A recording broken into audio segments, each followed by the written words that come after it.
Mas Andri Basuseto, ini saya tuh sudah mau nge-review kamera. Ternyata kameranya memang kamera umum untuk racing ya, jadi dia harus pakai daya 12 volt murni. Karena kalau tidak pakai 12 volt murni, nanti ada noise segala macam. Nah, kebetulan PDB saya, power distribution board saya yang regulated, yang ada output tegangan 3 dan 12 voltnya nempel di drone saya, jadi nggak bisa saya lepas untuk saya pakai untuk review ini. Jadi nanti ya mungkin saya akan beli power distribution board lagi untuk nyoba ini. Mohon bersabar mas ya.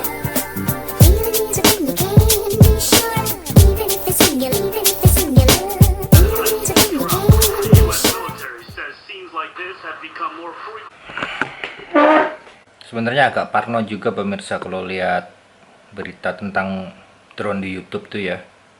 Says scenes like this have become more frequent over the last 6 months, as many as 30 encounters with them a week.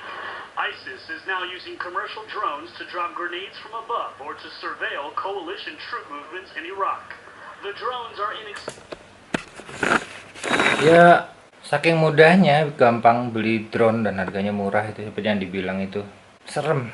Itu sebabnya pemirsa, saya membuat sebuah website untuk database drone ya. Jadi untuk kita semua mendaftarkan drone kita di database itu, karena belum sampai detik ini saya belum menemukan database drone yang online untuk Indonesia. Sehingga kalau terjadi sesuatu yang tidak diinginkan, untuk menyelidikinya itu, yang jelas drone yang sudah terdaftar, orang-orang yang sudah bersedia mendaftarkan drone-nya itu akan harusnya bypass, nggak perlu diperiksa. Yang perlu diperiksa yang belum terdaftar.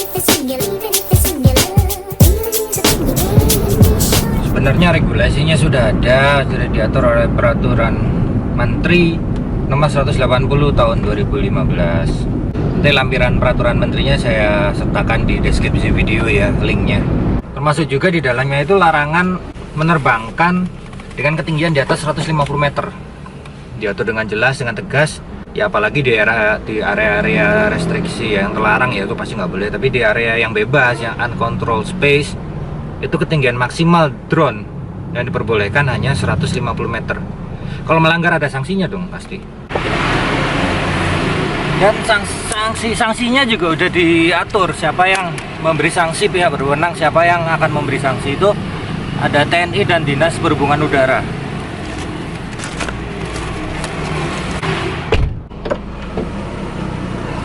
Jadi kalau diterbangkannya di area yang terlarang itu tugasnya TNI.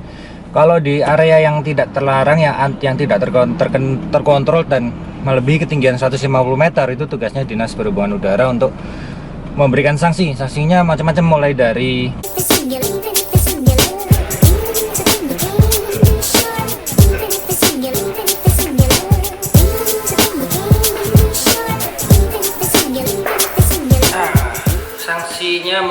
sanksi akademis, ya ampun, suatu keingetan sama kampus terus nih anak-anak mahasiswa. Sanksi teguran, kemudian sanksi pencabutan izin dan pembekuan izin, kemudian sanksi administratif. Jadi ada 4 sanksi yang tentunya kan nanti akan sesuai dengan berat pelanggaran yang dilakukan. Kalau sanksi administratif yang denda, sanksi itu dendanya antara 100 juta sampai 300 juta. Kalau ada sanksi, artinya kan ada izin yang dilakukan. Dan ternyata saya juga baru nemu ini penonton. Izin diberikan kepada bagi sistem dan pilot pesawat udara tanpa awak yang telah disertifikasi. Jadi pesawatnya sudah harus disertifikasi, pilotnya juga harus disertifikasi oleh Direktur Jenderal Perhubungan Udara. Jadi ya mungkin sementara saya nggak ikut sertifikasi APDI dulu ya. Saya mau cari info mengenai sertifikasi pilot yang beneran ini, yang dari Dijen Perhubungan Udara. Kalau yang melanggar kawasan terlarang dan kawasan terbatas itu kan yang menghukum nanti TNI. Nah, nanti akan diadakan hukuman, sanksinya tuh diusir dari kawasan terlarang atau diturunkan secara paksa. Mending loh kalau di Kanada itu, sekarang di Kanada itu malah lebih pendek, cuman 90 meter bolehnya dari AGP, AGL, above ground level. Kanada cuma boleh 90 meter, Indonesia masih boleh 150 meter di atas permukaan tanah. Lewat dari itu akan kena sanksi, dan yang berwenang untuk memberikan sanksi adalah Dirjen Perhubungan Udara.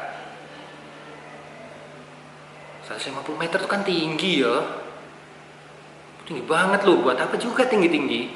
Gue coba-coba, saya pengen penasaran jadinya. Nah, masalahnya ya, kenyataannya bahwa di Indonesia, terutama di kota saya di Malang nih, saya searching di Google nggak ada kantor perhubungan, dinas perhubungan yang ngurusin hubungan udara. Makanya saya tuh serem gitu lihat video-video tadi tuh, gila, drone bawa bom, mantep.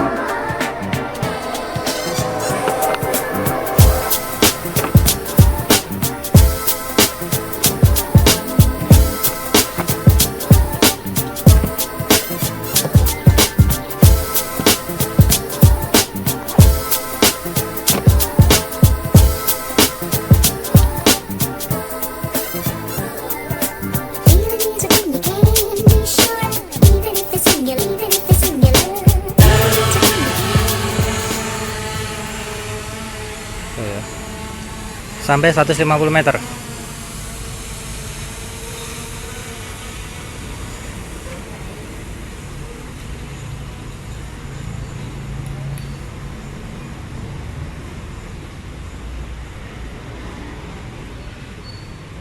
Enam 46 malam 76 79 80 83 84 90 100